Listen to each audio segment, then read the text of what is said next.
Hola,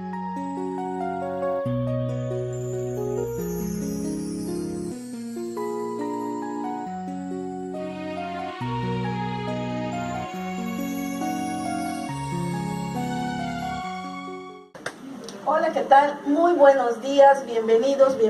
Esto es Un Café con Ellas. Yo soy Josefina Samaniego y te saludo con el gusto de siempre.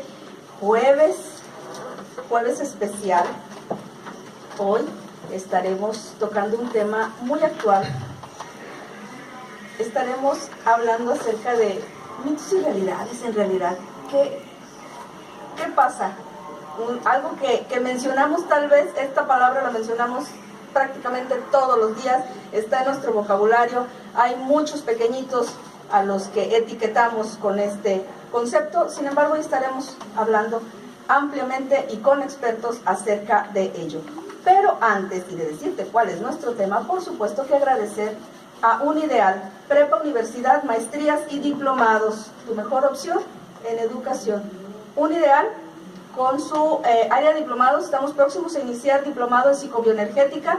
Comunícate para que te demos mayor información. Marca al 306-7475, 306-7475, Unideal. Y por supuesto, la prepa incluyente, prepa con grupos reducidos, donde los chicos prácticamente tienen tutores, no solo maestros.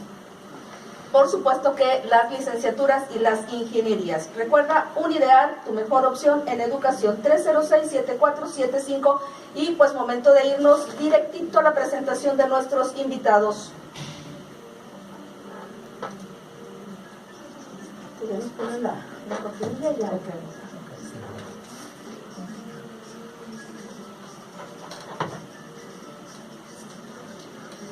Entonces, eran las preguntas.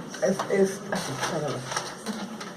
así, empezamos con las. Hablando de los problemas de desgracia, no te veo.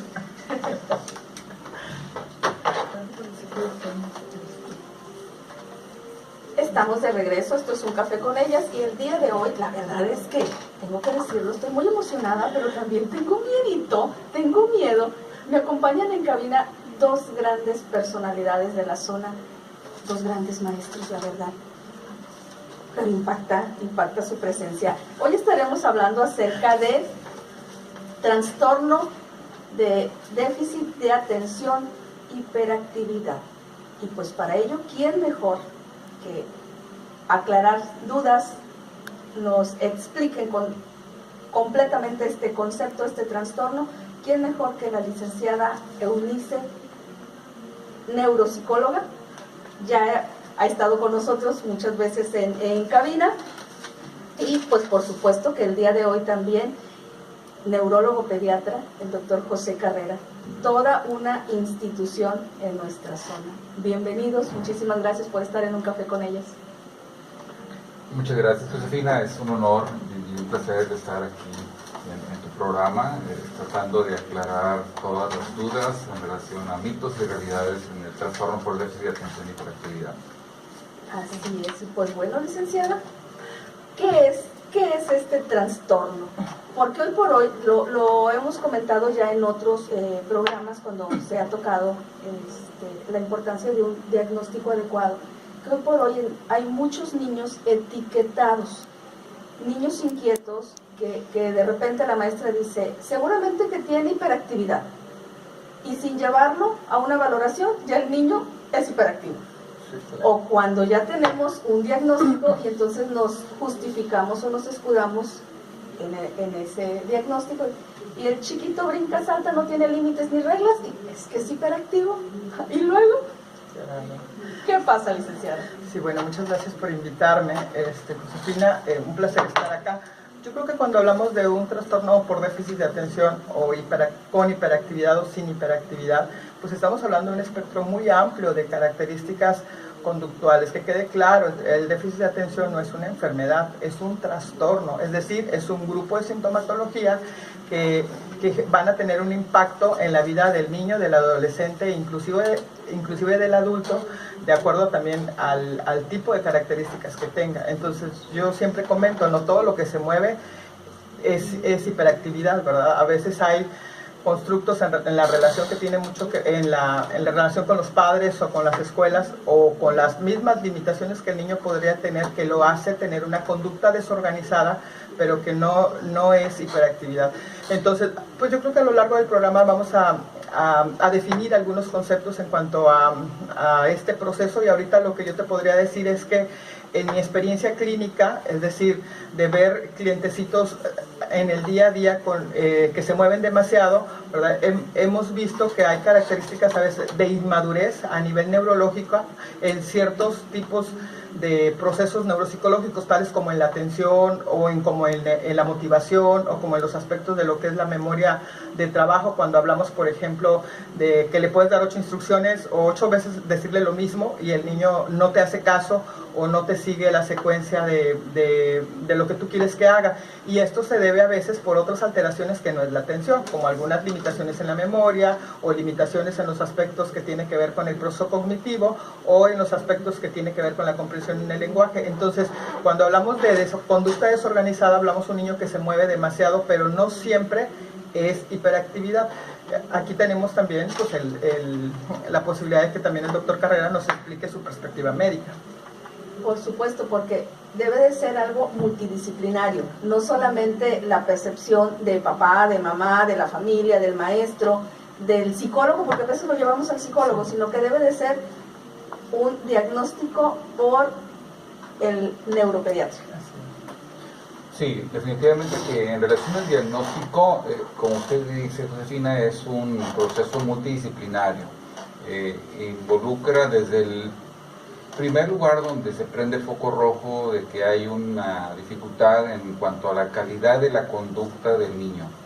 Y ese foco rojo se prende en la escuela.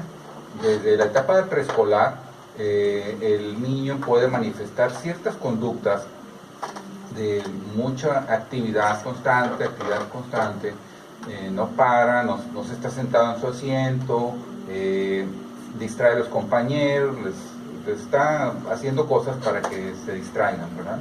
Y también podemos tener algunas manifestaciones en esa época, en la etapa preescolar, pues desde impulsividad, o sea que se avienta a hacer cosas sin pensar. Ya cuando llega a la etapa de la primaria, pues estos, como aumentan las responsabilidades del niño en cuanto que tiene que estar sentadito ya en un solo lugar, ya no en una mesa, así como nosotros estamos ahorita aquí, muy a gusto, pero ya tiene que estar sentado solo y tiene que poner más atención, sus responsabilidades son mayores en cuanto al uso de la atención, pues se hace más evidente. Y ahí es donde se prende el primer foco rojo, los maestros, ¿sí? A lo mejor los papás han venido sufriendo estas características, pero como son de la vida diaria, para ellos se les hace normal. Ya están, como decimos nosotros, curtidos al recio manejo que ofrece el niño. Entonces se les hace normal. Y ahí es donde se genera, por recomendación de la maestra, la evaluación. Obviamente la evaluación es una evaluación así en términos generales de tipo médico y no médico. De tipo médico pues entramos el pediatra, entramos el neurólogo pediatra y algunas veces el psiquiatra, pero sobre todo complementamos todo esto con el apoyo de la neuropsicóloga, de la psicóloga educativa. Todo ese grupo, los maestros y los papás, los familiares, los papás son personas que nos pueden dar mucha información para poder consolidar un diagnóstico, realmente consolidar un diagnóstico de que el niño está en el trastorno por déficit de atención y hiperactividad. Y no nada más es la información de una persona. Si nos vamos a la información de los papás, van a decir, no, hombre, pues mi hijo es así. Y como esto tiene ciertas implicaciones genéticas, no, pues es que para mí no es nada raro que sea así, doctor, dicen los papás. Pues yo fui así de chiquito, de chiquita, dice la mamá. Entonces, pues para ellos es normal, entre comillas, ya el recio manejo que tienen, pero si salen del entorno de la casa, del hogar, pues se manifiestan mucho de esas dificultades. No sé qué piensa usted, licenciada. Sí, definitivamente. Yo creo que el déficit de atención sí se exacerba en la escuela, y de alguna manera también el tipo de movimiento que el niño tiene y la implicación, ya sea si es un tipo inatento, que a lo mejor va a estar desconcentrado, o que va a estar distraído en la escuela, a lo mejor no tiene tanto impacto como que si tuviera un nivel más alto como la hiperactividad o la impulsividad, que sí ya tiene una repercusión más en el contexto relacional. Es decir, ya un niño puede sentir rechazo porque los demás compañeritos no quieren jugar con él, ¿verdad? En las fiestecitas pues ya no lo invitan tan padre a que vaya, porque pues pues es el que luego hace algún tipo de disturbio. Entonces, aunque hablamos de un espectro muy amplio, no hablamos de lo mismo. Cada niño tiene características completamente distintas. Es por eso que se recomienda un análisis de acuerdo a su característica personal, porque de acuerdo a su propia perfil personal es el tipo de tratamiento que el niño requiere, o sea, ya sea en el contexto familiar, ya sea en el contexto médico, ¿verdad? Que bueno, esa es una de las inquietudes que luego las mamás tienen, ¿verdad? En la situación del manejo médico, que de repente no quieren, o sea, no queremos entrar a la parte de la medicación, pero bueno, también es parte de lo que estaremos platicando, por qué sí, por qué no, y finalmente yo creo que lo que nos debe de quedar claro es que hay estadios de maduración que no se maduran si nosotros no intervenimos adecuadamente, y esto nos lo da una intervención multidisciplinaria, es decir, la percepción médica, la percepción de maestros, la percepción de neuropsicología o psicología, ¿verdad?, de una manera más integral. Así es, licenciada, la importancia de un diagnóstico a tiempo y, como bien lo dice, personalizado, multidisciplinario. Ya llevé a mi pequeñito, ya estoy en ese proceso de diagnóstico, y ¿qué pasa cuando me dicen hay que medicar? Y todos así como que, ¿y ahora qué voy a hacer? ¿Lo voy a dopar? ¿O qué repercusiones va a tener? Cada caso es diferente, licenciada. Cada familia toma su propia decisión, sin embargo, sí hay ocasiones, sí hay pequeñitos que lo requieren. Sí, definitivamente. Ese término que usted acaba de mencionar, dopar, dopar es como si le diéramos una sustancia que es un neurotransmisor, que si le diéramos dopamina, y le diéramos cantidades excesivas de dopamina. Realmente no hacemos eso. Lo que hacemos es que nosotros, dentro de un manejo integral de lo que marcan las reglas internacionales actualmente, el manejo puede ser exclusivamente con apoyo de terapia psicológica para problemas de inatención, o puede ser mixto, en el cual se aborda el apoyo psicológico y también se apoya con fármacos, con medicamentos. Y entonces aquí viene todo eso, hay una serie de desinformaciones por experiencias que han tenido algunos familiares, algunos papás con medicamentos, porque dicen, es que no quiero que me le dé medicamento, no quiero que ande dopado, ¿verdad? Pues realmente sí puede ocurrir esa situación. Todo medicamento que damos tiene riesgo de un efecto colateral, no es agua lo que tomamos, yo digo a mis pacientes. Si a veces tomamos agua y nos hace daño, nos da un diarreón porque está contaminada o algo. Exacto. Entonces pues el medicamento tiene sus riesgos, pero afortunadamente si este medicamento está indicado, o este tratamiento farmacológico está indicado para una condición muy específica, y está indicado por una persona que tiene experiencia en el uso del medicamento, en qué esperar de respuesta del medicamento, cuánta dosis tenemos que manejar, qué esperar también como posibles efectos colaterales. Si nosotros entendemos eso como especialistas y recomendamos eso y asesoramos a la familia para que observe, la familia monitorice los efectos colaterales, y hablamos con los maestros o mandamos información a los maestros y decimos, maestro, vamos a iniciar un programa de tratamiento farmacológico, por favor, observa. Por regular los maestros siempre ven la respuesta terapéutica del medicamento. Y es de ahí donde surgen frases a veces muy contradictorias. Dicen, oiga, por un lado, cuando el niño le va muy bien con el medicamento, como ocurre la mayor parte de las veces, obviamente, dice, oiga, ¿qué le hizo a mi hijo? ¿O qué le hizo a Juanito? Lo cambió, es otro, ¿verdad? Esas son respuestas que uno dice, bueno, qué bueno, o sea, le estamos ayudando.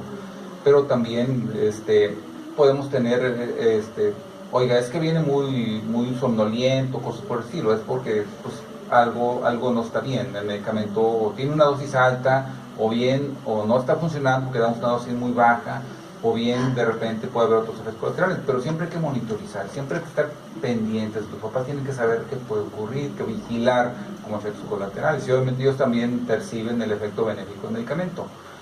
Y decirles que a veces podemos tener experiencias negativas porque se lo recomendó a alguien que no tiene experiencia en el uso de estos medicamentos, o fármacos, como le decimos nosotros en medicina, ¿verdad? Entonces ahí es donde se vienen las grandes historias negativas que salen en los periódicos o algo, de que pues es que el niño anduvo dopado, todo eso, porque son medicamentos que son recomendados por gente que no tiene experiencia en esta materia, ¿verdad? Entonces es muy importante siempre estar muy consciente de que el medicamento obviamente tiene sus lados buenos, pero también pueden haber algunas cosas, pues, como todo medicamento, siempre hay un como riesgo. cualquier fármaco, Así es. incluso cualquier alimento. Así es.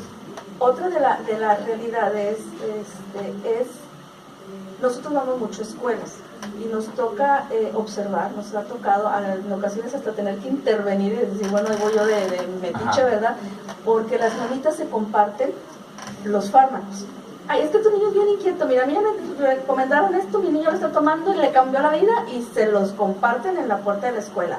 Otra cosa que también me ha tocado mucho observar es, me lo recomendaron, pero sábado y domingo no va a clases y no se lo doy. Durante las vacaciones no se lo doy, o no se lo dan en un horario fijo, establecido. Yo creo que es bien importante puntualizar esto y que cada uno tome su responsabilidad. Los papitos, porque ciertamente a veces por no preguntar nos quedamos con muchas lagunas, y es cuando después nos es muy fácil culpar al especialista y decir, no, es que estaba dopado, es que a mi hijo no le funcionó, cuando no hubo un manejo adecuado. Así es, una indicación adecuada, una dosis adecuada, vigilar la respuesta. Pues más que nada se compartió por fraternidad, ¿verdad? Entre más ayudarse, ¿verdad? Sí, y la importancia, doctor, ¿tiene que ser en un mismo horario? Tiene Sí. que ser, por supuesto que regulado y todo. No, yo no puedo decidir como mamá, bueno, es que está de vacaciones, no se lo doy. Cuando regresemos al ciclo escolar se lo retoma. En fin de semana, pues ahí tiene que descansar, Sí. y no se lo doy, entonces... Sí, dentro de las recomendaciones del manejo general del trastorno por déficit de atención y hiperactividad es que hay que ser muy sistemático, o sea, las actividades deben estar bien programadas, sus horarios bien definidos para que se agarre la disciplina. Y así es con el medicamento también, tiene que tomarse a cierta hora, ¿verdad?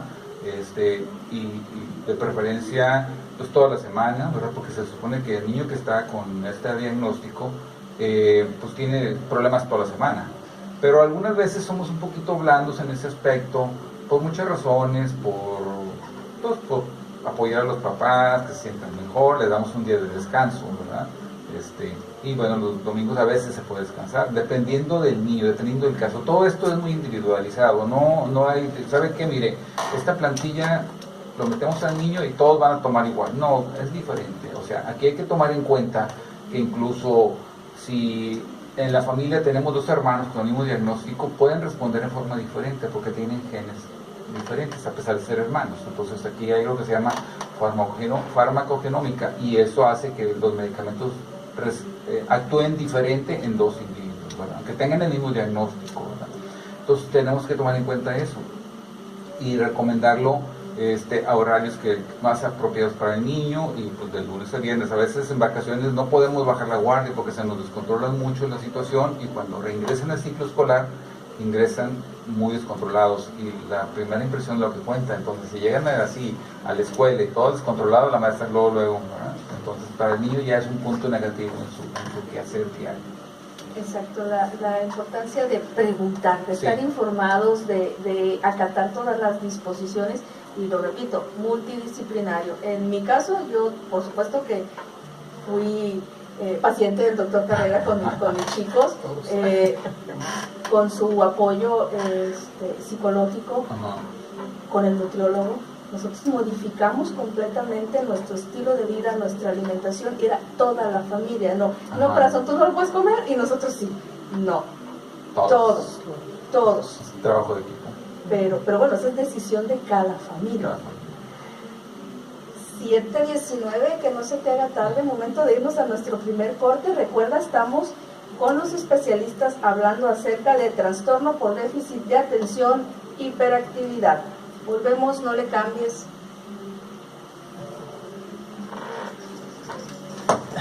Wow. Gracias.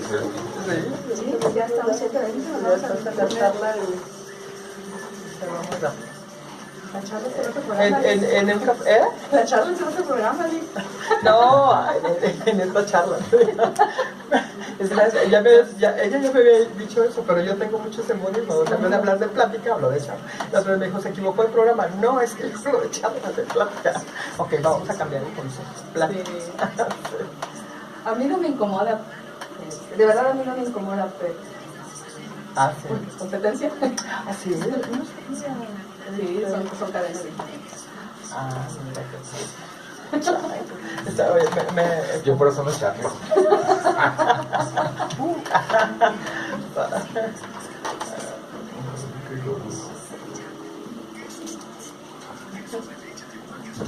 Entonces, regresamos con características. Ok, sí.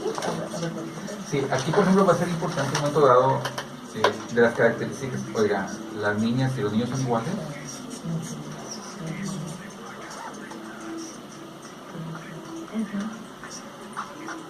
Porque si las niñas son iguales.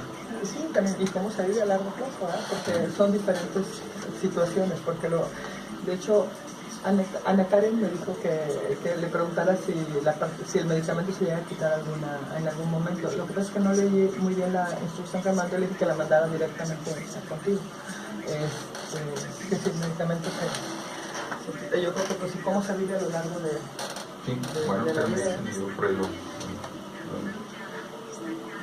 La licenciada Vanelende nos está viendo. Saludos, licenciada. Gloria, gracias por estar ahí. Ana, Anita.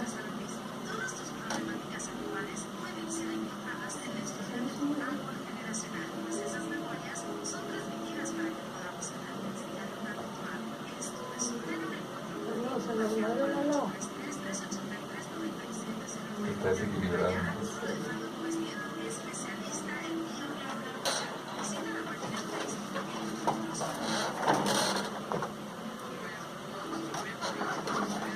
Entonces, diferencias entre niños y niñas. Y también tendencia genética. Bueno, Porque sí es cierto. Hay familias donde hay dos hermanos.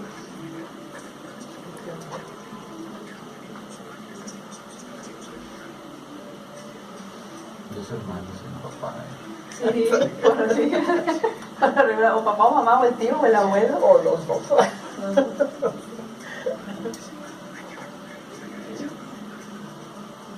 Algo tuvieron que sentir de atracción esa pareja. Una patología alimenta a otra. Es que finalmente, pues es que no se habla de patología, realmente es como, son las características de cada quien, que a lo mejor uno es de tipo inatento, ¿no? Y el otro es como de tipo hiperactivo, y al unir las dos personalidades, pues obviamente sale fuerte. Eso habla de las diferencias neurológicas de niñas y niños. ¿Y cuál es la otra más? ¿Cómo se vive también? Sí, pues ahorita vemos las características porque este bloque es cortito. Okay. Y luego ya en el segundo, bueno. ¿cómo se vive? Ok, perfecto. Adultos con CDH.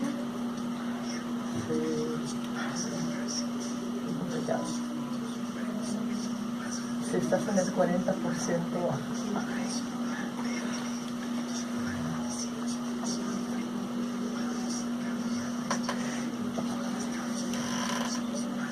de niños ya. Los niños de niños. Bueno,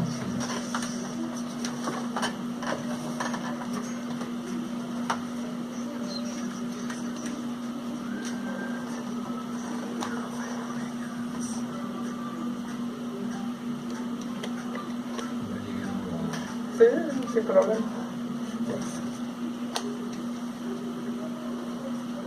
Estamos de regreso. Esto es Un Café con Ellas. El día de hoy hablando con la licenciada Eunice García y el doctor José Carrera acerca de trastorno por déficit de atención con hiperactividad. Y antes de retomar nuestro tema y aclarar algunas dudas ya por aquí, pues te quiero recordar que Quesos Ozuloama, quesos artesanales, quesos sin conservadores, te esperan. Ellos están en calle 5, número 110, Colonia Los Pinos, en Tampico. Márcales al teléfono 210-8446 porque ellos tienen servicio a domicilio. Márcales y te estarán llevando todos sus productos hasta la puerta de tu hogar. Quesos Ozuloama, quesos artesanales, quesos de leche de vacas contentas. pues retomamos nuestro tema hoy con nuestros especialistas y pues hablar de esas diferencias. ¿Se vive igual un trastorno de déficit de atención con hiperactividad en niños y en niñas? No, definitivamente no. Las características generales, así, a grosso modo, del trastorno por déficit de atención y hiperactividad son inatención, tiempos de atención y concentración muy cortos, un alto grado de movilidad, actividad motora, o sea, hiperactividad, impulsividad, o sea, que el niño se mueve y hace cosas sin pensar, no piensa en lo que hace. Y de eso también, de esas tres características clínicas podemos tener mezclas. Podemos tener un niño que es puramente hiperactivo, un niño que puede tener combinado, ¿verdad? O hiperactividad, impulsividad y inatención, o bien puede ser nada más eminentemente inatento. Y de esto las niñas tienen, la mayor parte de las veces sufren nada más de inatención. No son las niñas que dan problemas en el salón de clase por conducta, en cuanto que se paran, distraen, y hay que tenerlas a mera pegadito ahí con la maestra porque es un problema, ¿no? De hecho, las niñas son menos reportadas en las escuelas por problemas de conducta. Sin embargo, la niña que está en el trastorno por déficit de atención y hiperactividad tiene una característica que es muy inatenta, muy inatenta. Esa niña que se la pasa sentada, llega, se siente, se la pasa, muy soñadora, pues ella en su mundo acá, ¿no? Y casi nunca da problemas de conducta, no hay reportes. Lo que sí dan problemas son problemas de que está muy distraída, de que se le olvidan las cosas, etcétera, etcétera. Entonces las niñas son eminentemente inatentas, por lo tanto pasan más desapercibidas, no se diagnostican tan rápido como debiera de ser. Entonces muchas veces nos toca evaluar niñas que ya están en cuarto o tercer año de primaria y pues son reportadas porque vienen con problemas para valoración complementaria neurológica, por problemas de aprendizaje, porque no aprenden, etcétera, etcétera. Y finalmente dentro de evaluación neurológica pues encontramos que la niña tiene criterios para ponerla como una niña con trastorno por déficit de atención y hiperactividad de tipo inatento. Y eso para ella ha sido su talón de Aquiles toda la vida, o sea, se la pasó muy distraída desde la preescolar, la primera, segunda y primaria, y pues ella llega y se le olvida todo nada más. Escucha, pero como está en dos canales, porque anda muy distraída, pues no graba viendo el canal de la maestra. De la maestra. Y si a eso le unamos que puede tener también una condición asociada que se llama comorbilidad, como puede ser un problema de aprendizaje o un problema en la lectoescritura, en la escritura, entonces también eso pues le hace más complejo. Entonces ahí decimos, no, pues ella no es hiperactiva, la mamá puede ser inatenta, la mamá puede ser hiperactiva, el papá puede ser hiperactivo, entonces ella no salió como el papá o la mamá, porque ya vemos que hay mucha carga genética en esto, ¿verdad? Entonces, pero las niñas son, la mayor parte de veces, muy diferentes, ¿verdad? Claro que la niña también desde un principio puede ser, de la etapa preescolar puede ser una niña que es un cerillo, como dicen, ¿no?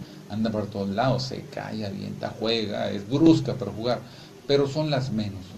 En la experiencia que tenemos, la mayor parte de las niñas que nos toca ver con esta situación son predominantemente inatentas. Entonces pues pasan ahí tranquilas, desapercibidas, y hasta que ya están más comprometidas porque no avanzan en la escuela aparentemente por aprendizaje, es que nos damos cuenta que están en el TDAH. En el TDAH. No así los niños. No así los niños se prenden, ¿verdad? O sea, algo que quiere agregar, ¿sí? Sí, a lo mejor desde el punto de vista psicológico, y cuando hablaba usted, doctor, sobre la parte comórbida, muchas de las características de las niñas, y también inclusive de los niños, es que de repente cuando los valoramos fuera de tiempo, ya hay otros procesos más psicológicos implicados, como carga de depresión, carga de ansiedad, ¿verdad? Porque sí están asociadas al trastorno de la parte de enfrente del cerebro, que es el lóbulo frontal, y las niñas a lo mejor maduramos más pronto estas conexiones hablamos hablamos de los 19 años, mientras a un niño le cuesta más trabajo, y a los 25, 30 años todavía está lidiando con la inmadurez del lóbulo frontal, ¿no? Entonces las niñas lo vivimos diferente porque nuestra carga emotiva también luego en la adolescencia lleva mucho a problemas coexistentes, como la situación de ansiedad o de baja estado de ánimo, ¿verdad? Y de alguna manera por su limitación en la competencia, porque ustedes recuerdan que el tipo inatento tiene más que ver con la concentración y la memoria a corto plazo, pues no son tan efectivos en la parte del aprendizaje. Entonces ya se correlacionan otros procesos más emocionales. Exacto, por eso la importancia de un diagnóstico a tiempo. Claro. Un diagnóstico temprano. Sí, en los niños, bueno, en todo, la medicina, el diagnóstico temprano es muy importante, pero por ejemplo en los niños, este tipo de condiciones, también como por ejemplo en el espectro autista, es muy importante que nosotros sospechemos al menos en los primeros años de vida esto. ¿Por qué? Porque es en esta época de la vida, en los primeros años de vida, cuando hay una capacidad del cerebro que se llama, o una característica que se llama plasticidad cerebral, que es la habilidad que tiene el cerebro para poder hacer cambios y poder superar situaciones, y es cuando más podemos aprovecharlo. A medida que pasa el tiempo y no intervenimos, se pierden oportunidades para el niño, porque va dejándose a su cerebro menos plástico. Exacto, y pues bueno, 7:31, momento de irnos a nuestro corte. No le cambies, estamos hablando de déficit de atención, hiperactividad con los especialistas.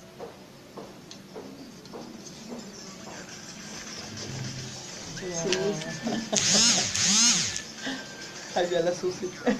Qué emoción. Uno de su pequeño está en la terapia. Y ella también viene contigo, ¿verdad? Y le digo, yo a ver cuándo coincidimos, Susi. Pero imagínate todas con la carga verbal que tenemos. Pronto, porque tengo que ir a hacer una actualización. Voy a hacer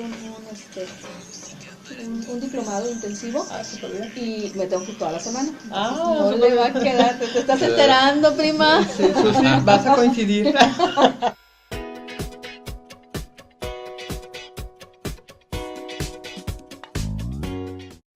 También desde lo familiar, desde el adulto, desde lo que tenemos que lidiar como adultos, ¿verdad? Y pues todo lo correlacionar a la parte emotiva. Lidiar con el adulto TDAH, obviamente fue un adulto que a lo mejor no se detectó y llegó, hizo su historia natural, llegó a la vida adulta como TDAH. Y aparte pues está lidiando con la carga y con la comorbilidad que ella trae como adulto, y aparte pues la que él sufre, más que ve que su hijo está sufriendo lo mismo, pues está pasando por lo mismo que pasó él, pero él no le dieron apoyo, entonces es difícil a veces. La presión es un poquito más diferente para que se resuelva la situación. Sí. Y luego nosotros hasta lo tomamos como de broma, que no deberíamos, ¿no? Porque Susi y yo, no, es que con tu TDAH, por eso haces lo que haces. No, es que con tu TDAH, por eso te olvidó por tu TDAH. Cuando en realidad se nos olvidó por cosas mejor. Pero sí, yo creo que nuestra familia hay definitivamente que tiene que ver y mucho de autismo. Y sabes que ese punto es muy importante en cuanto a lo que tiene que ver con la correlación, porque así como hay mucha sobrevaloración, hay mucha infravaloración, o sea, sobrevaloración, porque no hay niños que no están detectados, pero hay niños que no es el TDAH. Por ejemplo, la situación ahorita de cómo ellos se limitan a nivel, son como, limitan sus retos sociales o de relación conectados a una tableta. Hay muchos de los desarrollos neurológicos que también de alguna manera, como dice el doctor, no hay plasticidad, porque bueno, finalmente no se están conectando en función del aprendizaje, ¿no? Entonces los niños se muestran inquietos, pero se muestran inquietos porque esas áreas de juego, de reto, de trepar lo que hacíamos, pues no se están estimulando, ¿no? Entonces pareciera que tiene hiperactividad, pero pues nuestro cerebro, si no se está desarrollando plasticidad, pues obviamente tampoco está equilibrando funciones ahí. Entonces, volvemos con... ¿Cómo se vive? ¿Qué dijimos? ¿O cuál era? TDAH a través de la vida. ¿Qué pasa cuando llegamos a la vida adulta? ¿Con diagnóstico o sin diagnóstico? Claro. ¿Tú lo manejas? Si quieren me dejas y ahorita usted me complementa.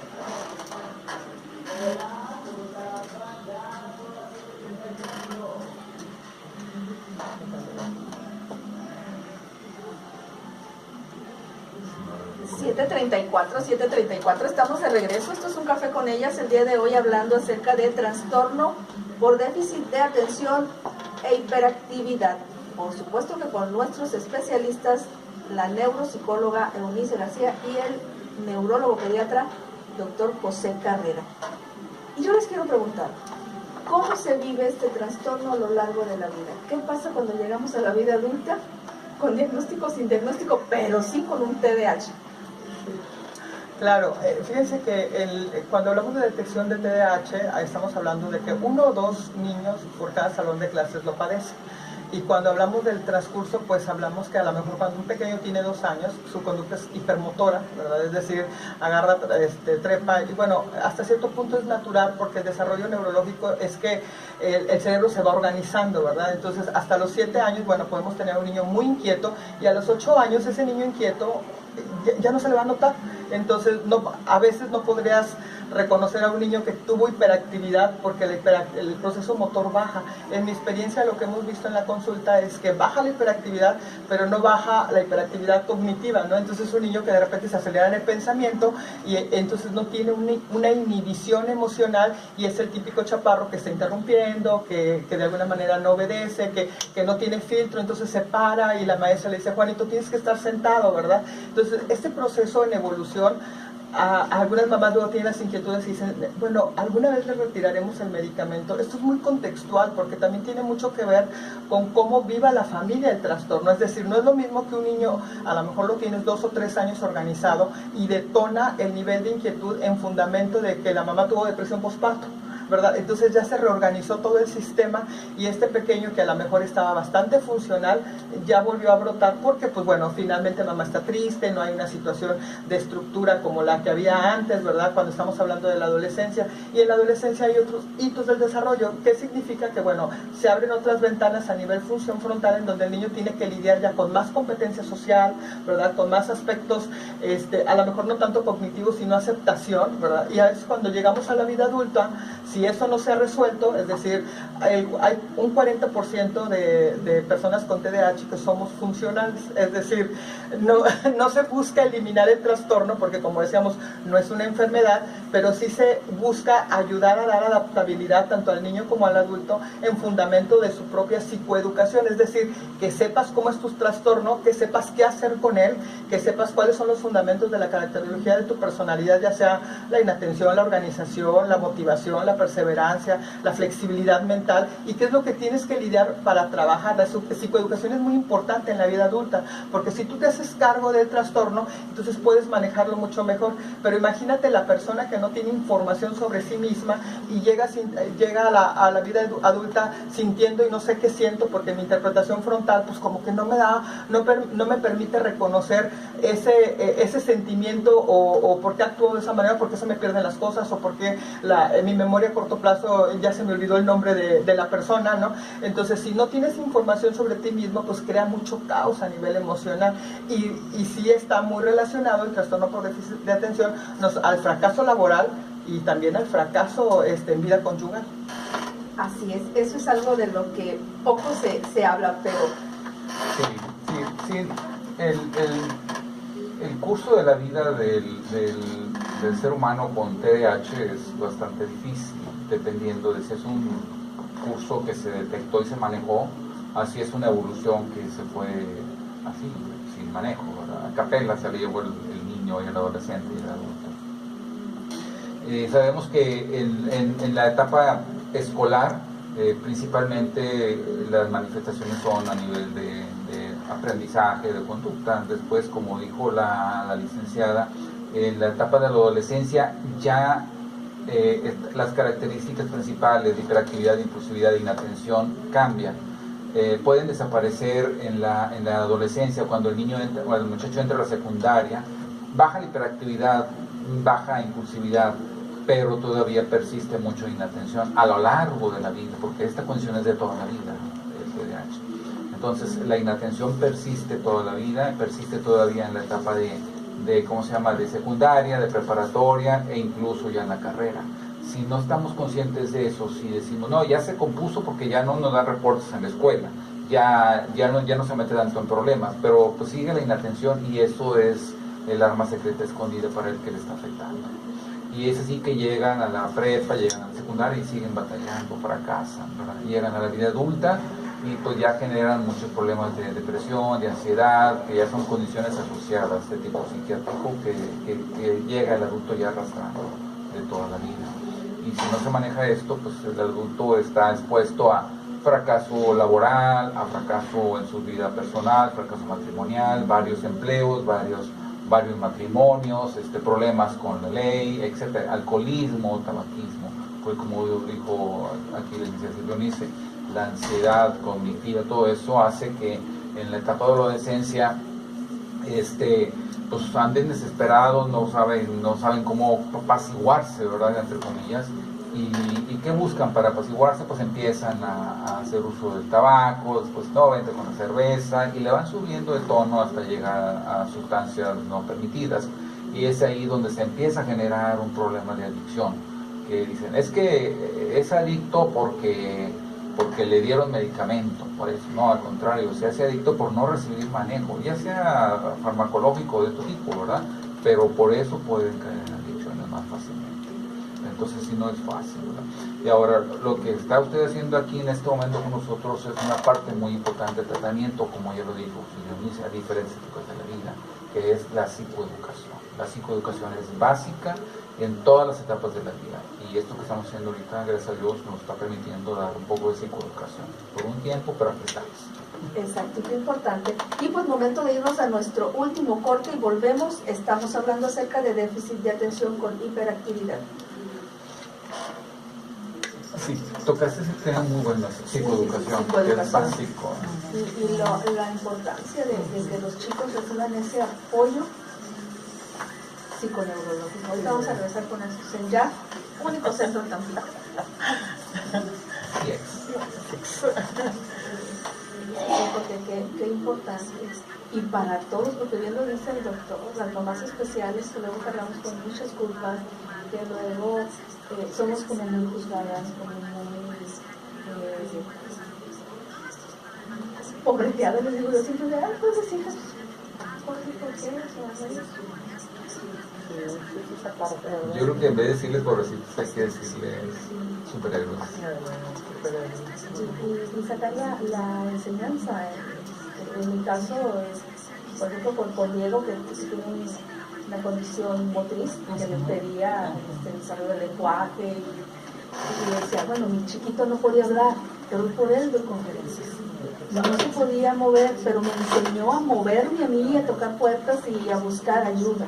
Es que te da el impulso. Rescátalo. Que se fue proactiva en ese aspecto. Claro, Y si a veces vemos al niño que llega, pero anda, ya Dios, se trepó allá arriba, ya fue y exploró el aire, se bajó y todo. Pero lo vemos sano muy bien, ¿verdad? Y vemos a la mamá ojerosa, toda demacrada, pálida, así, tumbada en el asiento. O sea, ¿quién es el enfermo ahí? ¿Verdad? Entonces, eso, sobrevivir así, con la labor de mamá, cuidando a su hijo, ser mamá y ser a veces profesionista, y ser esposa, cañón. Y la mayoría de las veces la pareja se va. La mayoría de los se detecta un problema por mínimo que sea, hay y hasta la un pareja 60%, hasta un 60% de los papás con TDAH, eso lo puedo mencionar ahorita, así no se maneja, terminan en divorcio.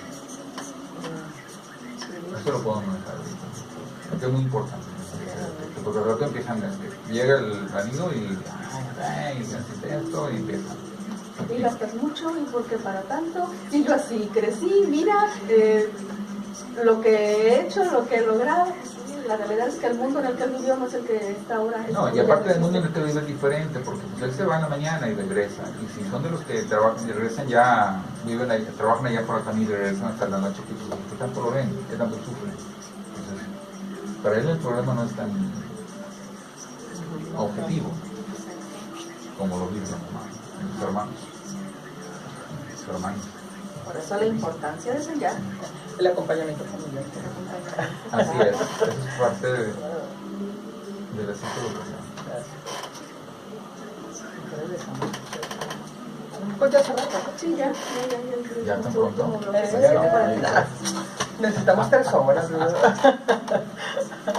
Sabes que TDAH es bien abarcado, trae muchos contextos, o sea, a nivel familiar, escolar, personal, de las mamás, también la depresión materna, relacionada también a la angustia. Y como son niños típicos, que todo el mundo espera que respondan como típicos, ¿verdad? Entonces hay más estrés a nivel familiar. A un niño especial que le perdonan muchas cosas, a un niño con TDAH no. Con autismo. Sí, pues te digo, al niño con autismo a lo mejor le perdonas más cosas que a un niño con TDAH. O sea, no es un consentido. No lo bajas de grosero, sí, y no le pones sobreprotegido y límites, todas las la cosas. mamá lo chifla, y entonces sí, es vivir con la etiqueta, ¿verdad?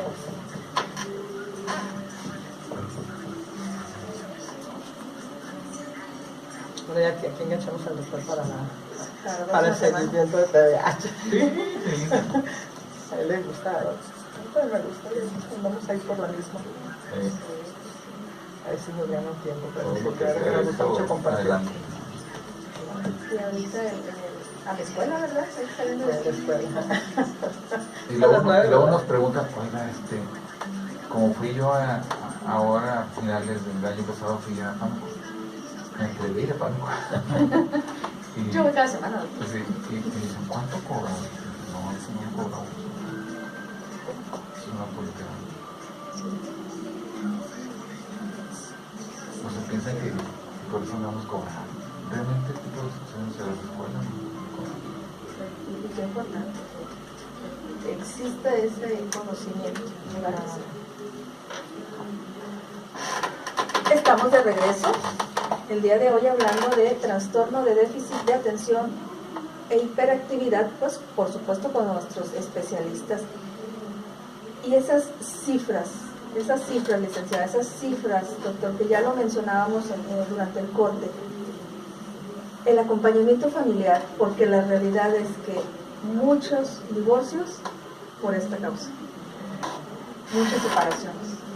Sí, claro, es muy importante la contención familiar, porque si las familias no tienen información de lo que viven sus hijos, y a veces que inclusive ellos mismos están viviendo un trastorno similar, porque recuerden que hay una parte que sí es lo familiar en el trastorno, ¿verdad?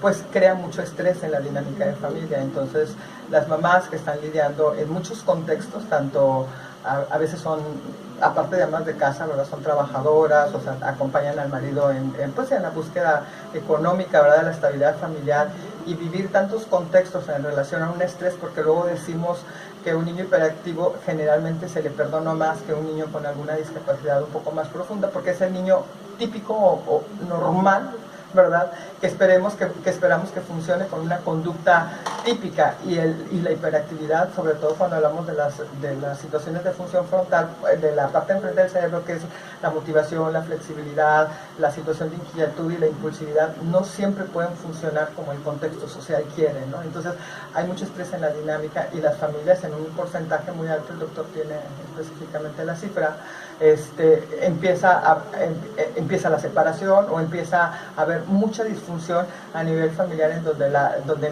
dentro de las familias se hacen inclusive hasta jerarquías, es decir, hay subsistemas en donde el papá se tiene que llevar a un hijo y la mamá se tiene que llevar a la hija, y entonces ya no logran convivir en un contexto familiar asertivo, porque no llegamos a acuerdos en la toma de decisiones para la educación de este pequeño, vamos, o sea, porque y no nos ponemos de acuerdo, entonces hay mucho estrés, inclusive a veces más que en situaciones de niños especiales, porque yo misma estoy lidiando con un tipo de trastorno y a veces con lo coexistente al trastorno, es decir, podemos encontrar una mamá deprimida, una mamá con otra situación afectiva inclusive mayor, y hacerse cargo de tu propio proceso organizacional y tratar de organizar a un niño cuando tú tampoco tienes esas herramientas es muy complicado a nivel dinámica de familia. Sí, sí. Hay estudios, por ejemplo, encuestas donde preguntan a las familias de niños con TDAH qué son lo que ellos sufren. Ellos se quejan de que los niños son rechazados en las escuelas, son muy condicionados, en la familia, si ellos quieren salir, nadie se los quiere cuidar, no tienen niñeras, no consiguen niñeras para ellos porque todo el mundo les saca la vuelta. cuando no pueden recibir visitas, porque también cuando el niño llega se descompone mucho su conducta, entonces prefieren cerrarse y no recibir visitas, tampoco salen, tampoco sacan al niño. Se quejan también de que los vecinos tienen muchas quejas contra ellos, porque obviamente el niño, pues con toda su impulsividad, ¿verdad? Las travesuras están a la orden del día, y eso genera mucho inconformidad entre el vecindario. Son niños que son etiquetados negativamente, y todo eso pues va pegando en la autoestima del niño, va pegando en la autoestima de la mamá, va pegando en la autoestima del papá, y es así como vemos que hay cifras bien establecidas en que esto puede terminar en problemas de pareja también, finalmente, porque llega el papá y pues no aguanta, y la mamá ya está todo el día y a todo lo que dio el día. Entonces finalmente terminan en separaciones, ¿verdad? Hasta un 60% de las parejas que tienen niños con TDAH pueden sufrir algún grado de separación, ¿no? O terminar en divorcio o separarse. Y también aumenta mucho la tasa de alcoholismo y de adicción a sustancias, como para poder manejar el problema emocional de los papás, de tanto que sufren como papás, ¿no? Perdón. Y así también, como las mamitas vamos dejando de atendernos nosotras. Sí, y ahí va generando la depresión, etcétera, etcétera. La baja de autoestima en la mamá, o sea, todo eso, ¿verdad? Exacto, hasta todos me dio de acordarme. Me proyecté. Pero la verdad es que sí, yo recuerdo mucho un día que llegué a la consulta con mi pequeño, y me preguntan que si ya me había hecho mi chequeo ginecológico anual. Y yo, no, es que mira, la clase de música, y lo estoy llevando a la clase de taekwondo, y la terapia, y tengo cita con el neurólogo, y empecé a dar toda mi lista, y me dicen, perfecto, ¿y tú cuándo? ¿Tú cuándo? Y es cierto, lo vamos dejando hacia el final. Es algo en lo que caemos mucho las mamitas en esta situación. Olvidarnos de nosotras mismas, y bien lo decía, doctor, de repente ya no sabemos quién es el enfermo, porque el chiquito anda brincando, saltando, haciendo, y nosotras completamente agotadas, completamente demacradas, dormidas, desvalorizadas, por supuesto que sé cuántas noches te duermes llorando por esa situación que ya mencionaba, ¿no? De que el niño fue relegado, de que no fue invitado a la fiestecita, marginado, de que alguien te dice, ¿pero qué estás pagando, amiga?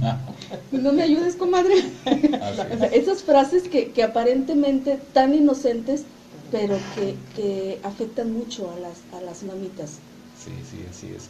Entonces, aquí es muy importante es tomar en cuenta eso, o sea, el manejo no nada más es, ¿sabes qué? Sí, bueno, vamos a darle este programa de terapia remedial al niño, lo vamos a acompañar si es necesario, con medicamentos, no es todo, o sea, esa es la punta del iceberg, la manifestación del niño, pero atrás, el equipo que está apoyándolo necesita también mucho soporte, y yo creo que la licenciada no me dejará mentir, ¿verdad?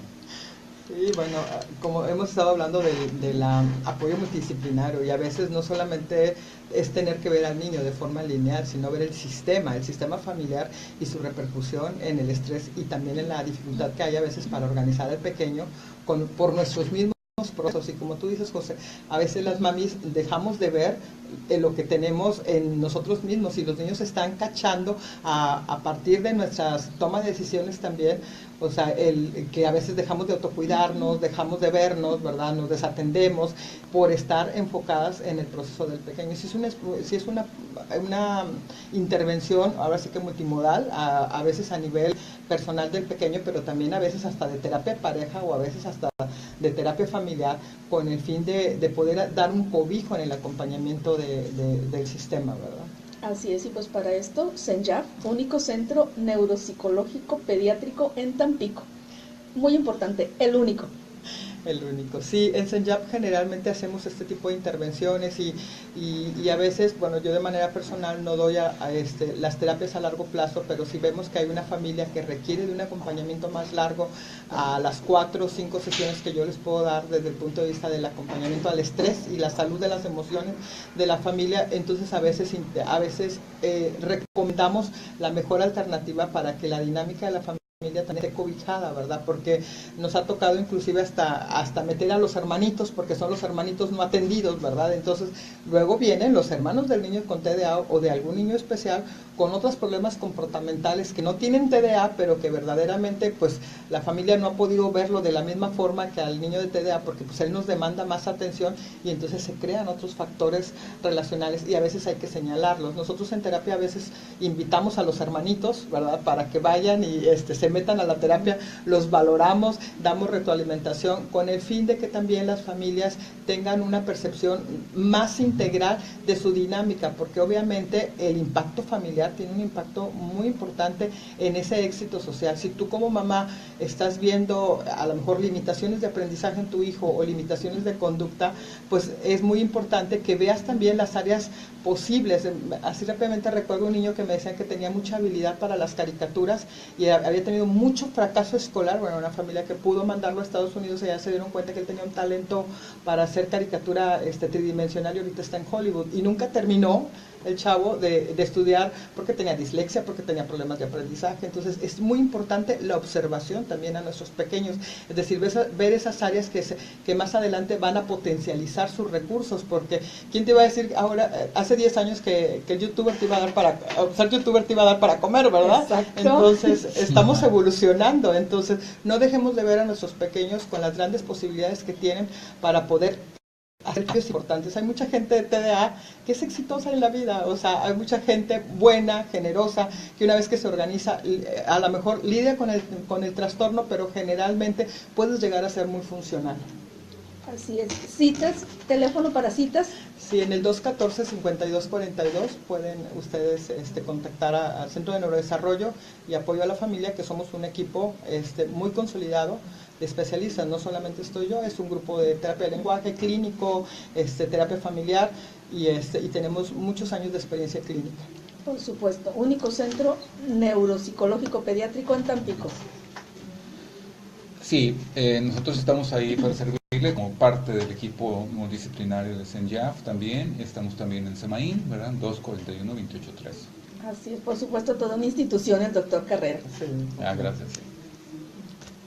Y pues momento de agradecer, por supuesto, a nuestros amigos de Nútrete. Nútrete, te prohibieron tomar café, pero te encanta. Nútrete tiene una opción para ti. Café adicionado con setas, con hongos orientales, con antioxidantes como goji y mangostán. Márcales al 833-193-1782. 833-193-1782. Café delicioso, café gourmet, café orgánico, café saludable. Y pues también antes de despedirme, por supuesto, agradecer la presencia de nuestros invitados, hacerte la cordial invitación a todas las personas que nos siguen en la Ciudad de México. Próximo fin de semana estaré por allá en la Ciudad de México, voy a la conquista de la Gran Tenochtitlan. Por supuesto voy a reclamar mi herencia. Estaré por allá dando unas pláticas de salud también, estaremos dando por ahí asesorías, consulta. Comunícate y te digo la ubicación exacta. Ciudad de México, próximo fin de semana, por allá estaremos y me dará un gusto saludarte. Muchísimas gracias por acompañarnos. Nos quedan muchísimas